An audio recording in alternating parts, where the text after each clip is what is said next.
జై హో.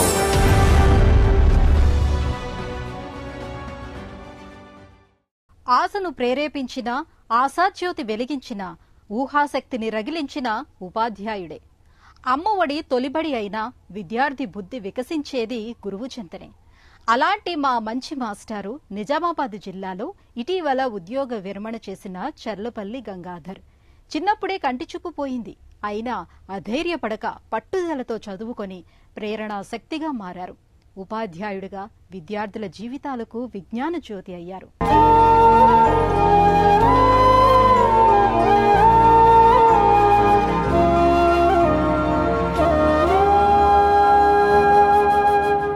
ఈయన వివక్ష మీద తన కసిని కృషిగా మలుచుకుని నైరాస్యాన్ని తరిమి ఆశావాహంగా ముందుకు సాగి విజయాలను వరించారు. రేపటి పౌరుల భవితకు మార్గదర్శనం చేశారు. తన పేరు చర్లపల్లి గంగాధర్. స్వగ్రామం నిజామాబాద్ జిల్లా నందివాడ మండలం సిర్పూర్. పూరి గుడిసెలో ఉండి పేదరికం నీడన పెరిగారు. పుట్టుకతోనే కంటిచూపు లేదు. తండ్రి బడికి పంపలేదు. కాని బాలుడు బహు తెలివైనవాడని పొరుగువారందరికీ అర్థమైంది.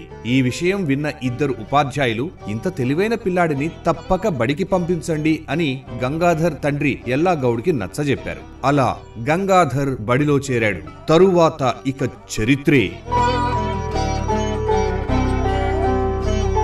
నా పేరు చర్లపల్లి గంగాధర్. మా నాన్న పేరు ఎల్లాగౌడ్, అమ్మ పేరు రాజవ్వ. నిజామాబాద్ డిస్టిక్ లో సిర్పూర్ విలేజ్. పుట్టినప్పటి నుండి లైనెస్ కావడంతో నార్మల్ స్కూల్ కు వెళ్ళడం జరిగింది. అక్కడ అక్షరాలు సరిగా అగుపించవన్న ఉద్దేశంతో మా ఊరు మోహన్ రెడ్డి టీచర్ పోచంపాడులో పనిచేసేవారు. ఆయనతో colleague Hindi Pandit blind teacher, వాళ్ళిద్దరు కలిసి పనిచేసేవాళ్ళు. మా వాళ్ళ అబ్బాయి ఉన్నాడు ఈ విధంగా అంటే వాళ్ళు మా నాన్నకు చెప్పడం, దాంతో హైదరాబాద్ బ్లైండ్ స్కూల్ కు వెళ్ళడం జరిగింది. 3వ తరగతి నుండి SSC వరకు 1979-80 10th క్లాస్ పూర్తి చేయడం. ఒక ముద్ర వేసేదాకా సమాజం నిద్రపోదు కదా. మీ బిడ్డకు చూపులేదు, చదవటానికి పనికిరాడని అందరూ అమ్మా నాన్నను ఉద్దేశించి అంటూ ఉంటే బాలగంగాధర్ మనసులో ముళ్ళు గుచ్చినట్లయింది. వారి మాటలు అతడి పట్టుదలను పెంచాయి. అవి అపోహలేనని నిరూపించాలని మౌనంగా మనసులోనే శపథం చేశాడు. విద్యాభ్యాసం కొనసాగించారు. పోస్ట్ గ్రాడ్యుయేషన్ తర్వాత BEd అయింది. ఇంటర్మీడియట్ అందరితో కలిపి Malakpet junior college co education, degree Nizam కళాశాల, ఉస్మానియా యూనివర్సిటీలో MA పూర్తి చేయడం. మా సబ్ ట్యాంకులో BEd college of education comprehensive, BEd teacher training పూర్తి చేయడం జరిగింది. గంగాధర్ DSC పరీక్షలో ఎంపికై ఉపాధ్యాయుడయ్యారు. అన్నారంలో తొలి నియామకం లభించింది. తను పాఠ్యపుస్తకాలకే పరిమితం కాలేదు.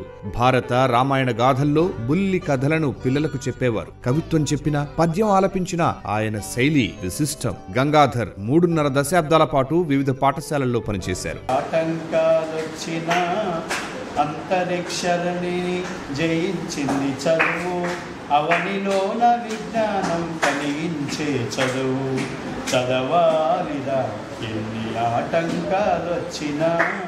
స్పెషల్ టీచర్గా 89లో అపాయింట్మెంట్ అయ్యి అన్నారం పోస్టింగ్ చేయడం జరిగింది. 13 సంవత్సరాలు అన్నార్లో పనిచేయడం జరిగింది. ఆ తర్వాత సాధారణ బదిలీ పైన షాపూర్ గ్రామం జరగడం జరిగింది. 2010 సెప్టెంబర్ 16 తేదీన పదోన్నతిపై తొర్లికొండ హై స్కూల్ కు తెలుగు పండితుగా వెళ్ళడం జరిగింది. అక్కడ దాదాపు 6 years పనిచేయడం. ఇక ఆ తర్వాత ZPHS అమరావతికి రావడం. ఇక్కడ 10 సంవత్సరాల పై సర్వీసు పూర్తి చేయడం తెలుగు పండితులు జరిగింది. మొత్తంగా 15 సంవత్సరాల 6 నెలల 14 రోజులు టీచర్గా పనిచేయడం. ఈ కాలంలో హెడ్ మాస్టర్గా, టీచర్గా, సోషల్ వర్కర్గా ఇతరులకు సేవలు అందిస్తూ తెలుగు పండితుగా మార్చి 31, 2025న ఉద్యోగ విరమణ చేయడం జరిగింది. గంగాధర్ మాస్టర్ అంటే దృష్టిలోపాన్ని అధిగమించిన వ్యక్తిగానే చూడకూడదు. ఆయన బోధనా పద్ధతులకే నవ్య సొగసులు అద్దిన సంస్కరణాభిలాషి. పిట్ట కథలు, నీతి కథలతో ఆకర్షణీయ శైలిలో బోధించారు. విద్యార్థులకు మాతృభాషపై మమకారం ఏర్పడేలా చేశారు. 2010లో ఆమ్రాద్ ZP పాఠశాలకు వచ్చినప్పటి నుంచి ఉద్యోగ విరమణ దాకా అత్యుత్తమ ఫలితాల సాధనకు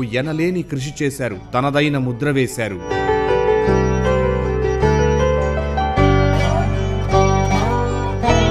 సాధారణంగా ఉపాధ్యాయ వృత్తిని ఎంపిక చేసుకున్నప్పుడు తీపి చేదు జ్ఞాపకాలు అంటూ చాలా ఉంటాయి. నేను పనిచేసినటువంటి 4 పాఠశాలలలో మంచి ఉపాధ్యాయ బృందం కూడా అందరూ మనతో సహకరించడం, పిల్లల్ని కూడా ఆకట్టుకునే విధంగా మాకు బాగా చెప్పింది సార్ చాలా అని చెప్పడం జరిగింది. మొత్తం మీద 20 నుండి 40 మంది విద్యార్థులు, దాదాపు ఎప్పుడు మర్చిపోలేని విద్యార్థులు, అంటే కనుసైగని అనుసరించి మన మనసును గుర్తెరిగే పనిచేస్తుంటారు. సాఫీగా సర్వీస్ అంతా జరిగిపోయిందని చెప్పుకోవచ్చు. విభిన్న సామర్థ్యాలున్న వారిలో అక్షరాస్యత రేటు ఎంతో తక్కువగా ఉందని, ఇక ఉద్యోగాలు సంపాదించే వారి శాతం మరీ తీసికట్టుగా ఉందని గంగాధర్ విచారం వ్యక్తం చేశారు. ఇప్పటికీ చాలామంది నిరక్షరాస్యులైనటువంటి వాళ్ళు దివ్యాంగులు కూడా ఉన్నారు. అక్షరాస్యులైన వాళ్ళు తక్కువ 14% మనకు సర్వే లెక్కలు చూపిస్తున్నది. దాంట్లో ఉద్యోగాలు పొందిన వాళ్ళు ఒక 5% 3% కావచ్చు. అగాధ సముద్రంలోనే ఆణిముత్యాలు ఉంటాయి. చీకటిలో ఆశాకిరణాలు మరింత ప్రకాశంతో వెలుగుతాయి.